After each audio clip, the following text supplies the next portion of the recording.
अस्सलाम वालेकुम दोस्तों, क्या हाल है। उम्मीद करना सारे ठीक ठाक हो। मैं हाँ मोहम्मद अलियान तुसां दे पे यूट्यूब चैनल अलियान मेओ ते दोस्तों अज ना मैं तो एक बहुत ज़रूरी गल करनी है। मैं व्लॉग को नहीं स्टार्ट करना बा उस तो पहले समय पे हैं बरकत वाले ते मेरा दोस्त है मोहम्मद ज़मीर हाय कर जा हाथ हाय। ला ये ज़मीर जो इनके पैसे आए हैं मेरे अकाउंट तो पैसे रिसीव करने इनको पैसे करवा के रहने तो उस बाद बातों गल करने तो सामने पे हैं बरकत वाले जो लो साइकिल का साउंड आया पे है माशाल्लाह व्यू देखो रस्ते बहुत ही प्यारा है सब्जा ही सब्जा है तो बहुत सोहनी गंदम कहती खड़ी अल्लाह पाक नसीब करे।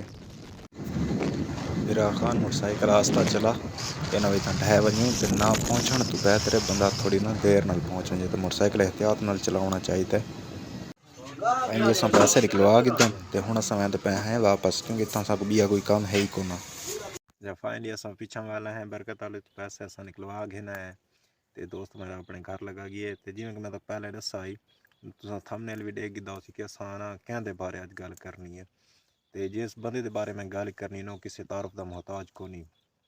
तकरीबन हर बंदा ना उनको जानता भी है तो उस बंदे बहुत स्ट्रगल की बहुत मेहनत की है तो वो अपने दम ते इतना इतना मशहूर थी गया तो हर बंदा उनको जानता है। तो अजकल तुसां डिठा उसी कट्टा खुला वदा है कि दीवारां तू ते मैं ते अज सवेरे सवेरे वीडियो डिठी है तो मैं बड़ा अफसोस थिया यार। मैं गल करना पिया वेला मुंडा वेले मुंडे दी ते उनदा भिरा मलक रिजवान दी। वेले मुंडे को मैं 2018 तो देखन लगा यार वो बंदा बहुत मेहनत करेंदा आंदा है तो उस बहुत ठीक मेहनत भी की थी इंदे कोई शक नहीं। वो अपनी मेहनत अपने दम ते इस मकाम ते पहुंचा अल्लाह पाक को इज्जत दिती है। मैं किराई अज तक वीडियो नहीं डिठी उस बंदे किसी के उत्ते वीडियो बनाई होवे किसी को बदनाम किया हो कैं बंदे ने उस बदनाम नहीं किया। तो यार मिसटेक जी होंगी हमेशा इंसान तो थी रही गलती इंसान तो थी रही है कोई वही गल नहीं। तो अज मैं उन्होंने वीडियो डिठी है उन्हें एक्सैप्ट ही की खड़े हैं त्राए फिरा कि यार उन्होंने तो गलती थी है। वो किसी फैमिली टूर के गए ना फैमिली टूर ते हैं तो वो तो पता जो फैमिली टूर ते हैं तो उन्हें अपलोड तो करना होंगे ना व्लॉग अपना डेली का तो वो कोई एडिटिंग करेंदे पैन गड्डी दे हो सने जिमें भी उन्हें नहीं ख्याल किया तो जड़ा भाई रिजवान है ना मलक रिजवान उनकी वाइफ की ना कोई थोड़ी जी शॉर्ट आ गई उन्हें व्लॉग दे लोग ना जोड़े यूट्यूबर इन सारे वांगू ना जोड़े छोटे छोटे यूट्यूबर इन उन्हें के काम किया है वो छोटी जी क्लिप कट के उनको स्लोमो ला ला के तुमको वायरल कर छोड़ा है तो उन तो व्यूज़ गिनते पैन। यार इन्होंने लोगों को तुसा ये देखो यार तुसा अगर व्यूज़ गिनना तुसा वायरल थोने चाहते वे तुसा वंज के वेले मुंडे को वंजो उन को टाइम गिनो उतो वंज के वीडियो बनाओ तुसा वायरल थी वैसे तो व्यूज़ ही मिल सन। जी मावां थियां होंदियां ना सारा दी साजियां होंदियां ते इज्जत उन्होंने सांझियां होंदियां ते साकू उन्होंने इज्जतों की हिफाजत करनी चाहिए ना कि एक असा उन्होंने इज्जत को नीलाम करे वदूं ये गल गलत है। यार कल को अगर तुसा कामयाब थी वेंदे वे तुहाडे कोल इंटरव्यू दे विच पुछा वंजे तुहाडे कोल बंदा पुछे कि तुसा किवें वायरल थे हो कि कामयाबी तुसा किवें कामयाब थी तुसा केह् दस्सेआ सो यार उत्थां कि असां मावां भैणां बेटियां दी इज्जतां को नीलाम कीता है असां धियां इज्जतां को नीलाम कीता है ते वत असां वायरल थे हैं तुसा ये लोगों को दस्सेआ सो। कोई भी बंदा तुहाडे कोल मोटिवेट थी बनांदा तुहाडे कोल मोटिवेशन घेंदा तो तुसां को केह् दस्सेआ सो कि लोकां दियां मावां भैणां दियां इज्जतां नीलाम करो। यार इवें नहीं करना चाहिए।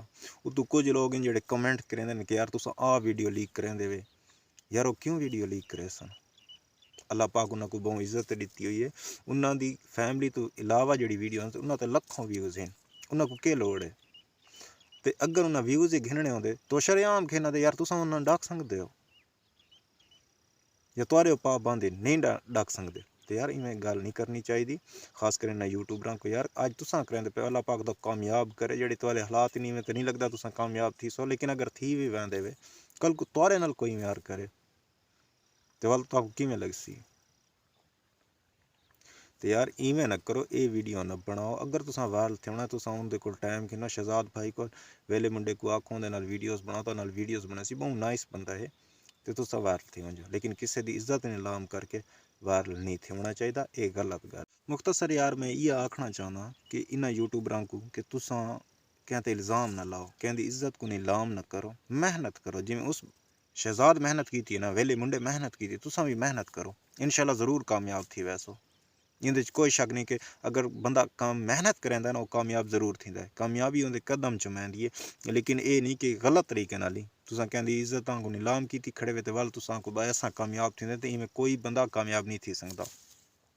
उस बंदे मेहनत की तुसां भी मेहनत करो यार। आए रोज़ तुसां को बदनाम की खड़े होंदे वे, आए रोज़ कहने लो मिलदा नहीं तो कहने कोई गल तो कहने कोई गल को बदनाम करेंदे वे। यार उनकी इज्जत तो नहीं कमी आती पई। अल्लाह पाक को इज्जत दी है, जिनको अल्लाह पाक इज्जत देंदा उनको कौन तुसां असां रसवा कर सकदे हैं को। ते मेरे भिराओ फाइनली यह गल है कि यार तुसां गलत काम छोड़े हो, इवें किसे दे नाल नहीं करना चाहिए। ये करन तो पहले तुसां ये सोचो कि तुहारे घर दे विच भी तां धियां भैणां हिन ना, अगर कोई उन्हां दी इज्जत को नीलाम करे या उन्हां दे बारे कोई गल करे क्या तुसां बर्दाश्त करे सो?